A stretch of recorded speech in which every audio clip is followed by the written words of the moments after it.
স্বাগতম বিস্তার ম্যাথ ক্লাসে। আজকে আমরা পরিসংখ্যানের প্রচুরক শ্রেণী বিন্যস্ত উপাত্তের ক্ষেত্রে প্রচুরকের সূত্রটি আমরা আলোচনা করব এবং চলকের পরিচয় দিব, প্রাথমিক একটু ধারণা দেব। তাহলে চলো আমরা এখানে লিখে রাখছি প্রচুরক পরিসংখ্যানের শ্রেণী বিন্যস্ত উপাত্তের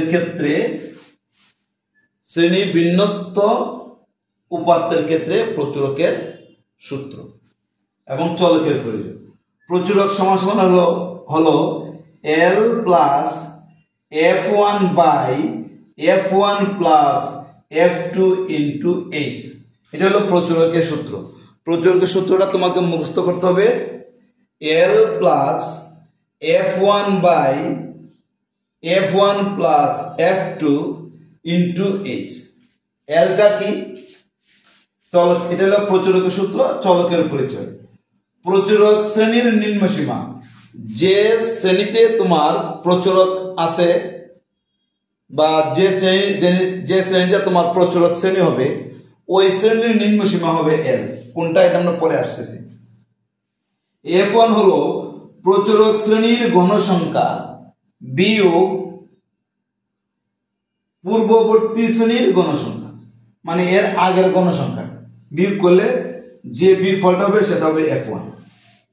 আর F2 হলো প্রচুরক শ্রেণীর গণসংখ্যা বিয়োগ পরবর্তী শ্রেণীর, মানে পরের শ্রেণীর, মানে এর পরে যে শ্রেণীটি আছে ওই শ্রেণীর গণসংখ্যার বিয়োগফলটা যা হবে এটাই হবে F2।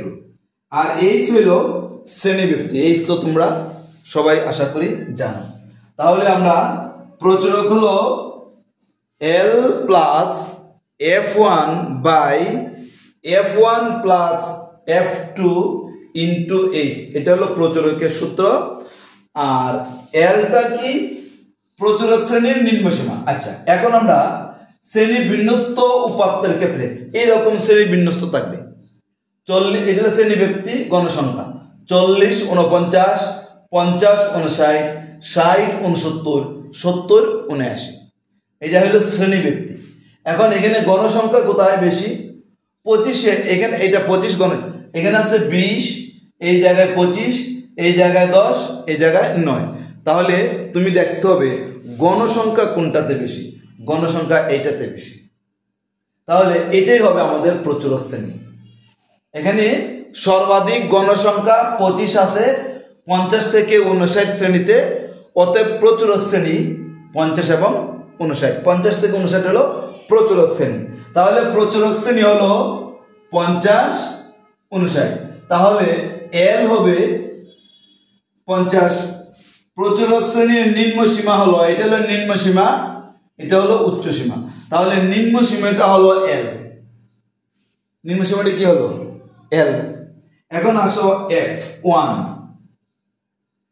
F1 প্রচুরক শ্রেণীর গণসংখ্যা। প্রচুরক শ্রেণী কোনটা? এটা প্রচুরক শ্রেণী 50 থেকে 59।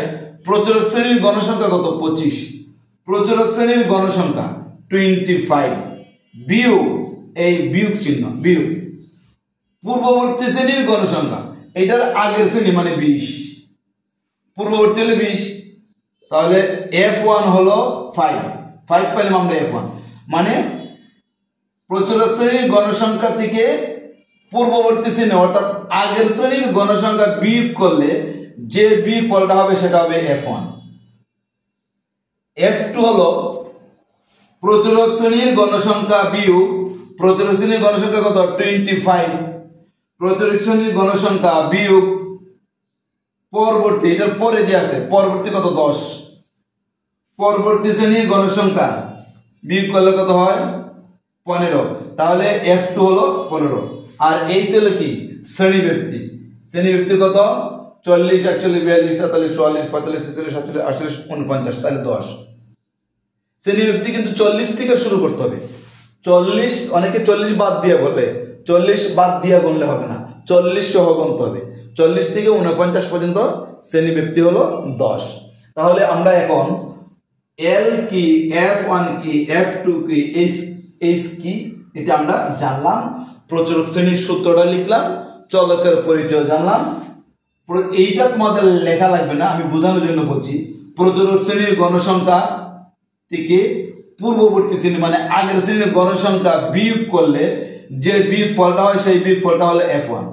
আর প্রচুরক শ্রেণীর গণসংখ্যা থেকে পরবর্তী শ্রেণীর গণসংখ্যা বিয়োগ করলে যে বিয়োগ ফলটা হবে সেটা হবে F2। তাহলে প্রচুরক শ্রেণীর নিম্নসীমা, প্রচুরক শ্রেণী কোনটা? গণসংখ্যা যেটাতে বেশি সেটা হলো প্রচুরক শ্রেণী। তাহলে প্রচুরক শ্রেণীর গণসংখ্যা হচ্ছে 25, তাহলে প্রচুরক শ্রেণী হলো 50 থেকে 59। এটা হলো আমার প্রচুরক শ্রেণী। তাহলে প্রচুরক শ্রেণীর গণসংখ্যা হলো 25। প্রচুরক শ্রেণীর গণসংখ্যা থেকে পূর্ববর্তী শ্রেণীর মানে আগের শ্রেণীর গণসংখ্যা বিয়োগ করলে যে বিয়োগ ফলটা হবে সেটাই হবে F1। আর প্রচুরক শ্রেণীর গণসংখ্যা থেকে পরবর্তী শ্রেণীর গণসংখ্যা বিয়োগ করলে পরবর্তী শ্রেণীর গণসংখ্যা হলো 10 বিয়োগ করলে যে বিয়োগ ফলটা হবে সেটা হবে F2। আর এই হলো শ্রেণীবৃত্তি। তাহলে 1 2 3 4 4টা, এই 4টা F1 এর মান তো আমরা বুঝলাম, এই আমরা শ্রেণীবৃত্তি, F2 ও পাইলাম, এলও আমরা বুঝে গেলাম।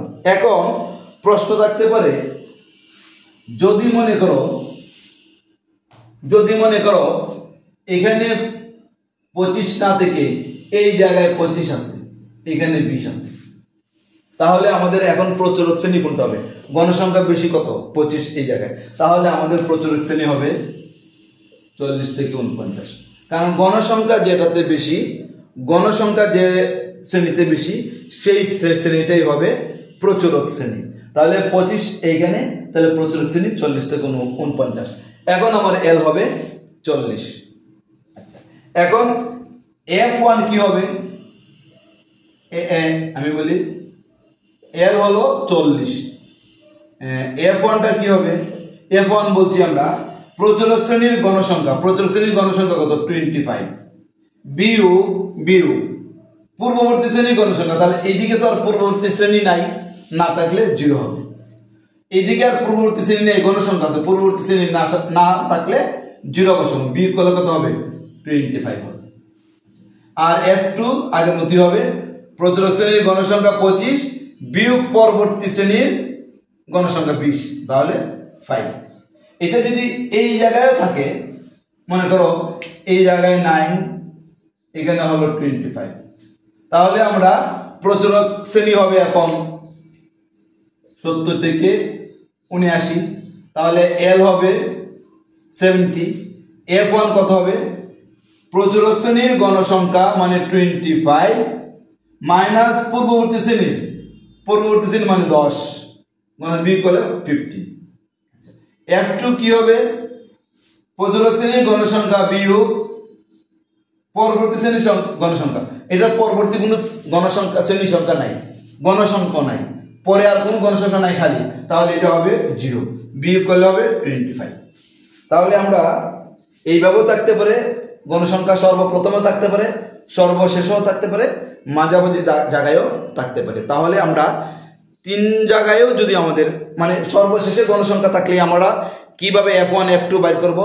সর্বপ্রথমে গণসংখ্যা যদি সবচেয়ে বেশি থাকে তাহলে আমরা F1 F2 কিভাবে আমরা বের করব সেই জিনিসগুলো আমরা আলোচনা করলাম। আর মাঝামাঝি জায়গায় থাকলে, গণসংখ্যা বেশি যদি মাঝামাঝি জায়গায় থাকে, তখন আমরা কিভাবে F1 F2 বাইর করব, আমরা 3টি পদ্ধতি আমরা তোমাদেরকে দেখাইছি। আশা করি তোমরা প্রচুরকের সূত্র এবং চলকের পরিচয় সম্বন্ধে তোমাদের একটু ধারণা আসছে।